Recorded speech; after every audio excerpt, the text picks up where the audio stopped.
For over 20 years, Curitiba has been acknowledged as the country's ecological capital because of all the care dispensed by the city to its environment in order to ensure better quality of life for people. But it has not always been like this. In 1970, when the UN declared that every citizen should have a minimum of 12 square meters of green area, Curitiba offered just 1/2 a square meter per inhabitant. However, since 1970, even though the city's population has grown from 600,000 to 1,700,000 inhabitants, each Curitibano has 51 square meters of green area. This miracle was only possible thanks to developing an integrated plan for basic sanitation, environmental preservation, and offer of new spaces for the population to meet, have fun, practice sports, or just relax. The City Hall set aside large areas of surviving forests, expropriating areas along valley bottoms. Along the rivers, ponds and lakes were created to contain the force of the waters during rainier periods. One way of preventing flooding in the city very efficiently at a cost 50 times lower than a channel network. Equipped with culture, sports, and leisure equipment, these areas helped prevent irregular land occupation, became highly valued meeting points for the population, and became a lovely collection of postcard shots, proudly exhibited by Curitiba. Over 30 woods and parks, each one with its own special characteristics that surprise and charm visitors. Several among the parks are keepsakes of important moments of the city's history. This park, for instance, amid so much natural beauty and so many spaces for leisure activities, refers back to the time when the Tingui Indians were the region's sole inhabitants, as well as being a symbol of the time of arrival of the Portuguese settlers to the country in 1500. In this other park, we can feel the mood and climate of adventure found in the city in the period dominated by the movement of mule troops carrying goods between the Brazilian south and southeast regions. Log cabins built in a not too distant past. Ancient churches and monuments, tracks that seem to come out of a fairy tale.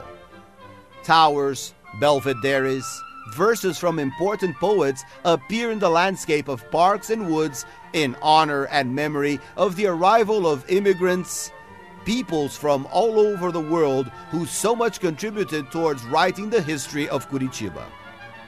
Here, history produced a worked-out quarry, a wound caused by man in nature, today revitalized as one of the most emblematic signs of ecological awareness in the city's landscape.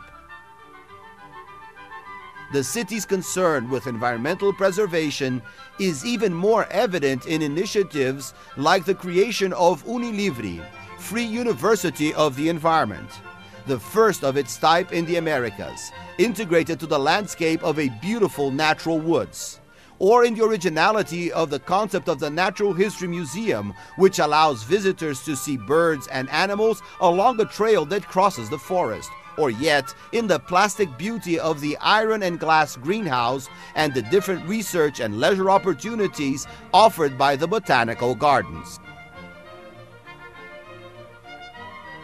Main attraction in the city for many years, from Curitiba's oldest park, the zoo was relocated to Iguaçu Park, where over 1,000 animals of 80 species live in perfect harmony with nature. One of the country's largest urban parks, the Iguaçu is also visited by people simply looking to practice sports like sailing, or by people wishing to breathe fresh air coming from the preservation woods and the ecologic sanctuary. In all these places, it is always possible to feel awed by the show of preserved nature.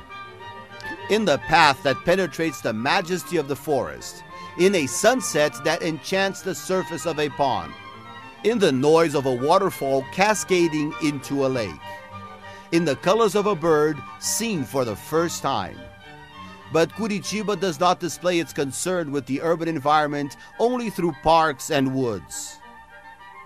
This concern is also expressed here in the Municipal Arboretum, site of research projects, and that produces annually over 50,000 tree, ornamental shrubbery, and native fruit tree seedlings of over 100 species.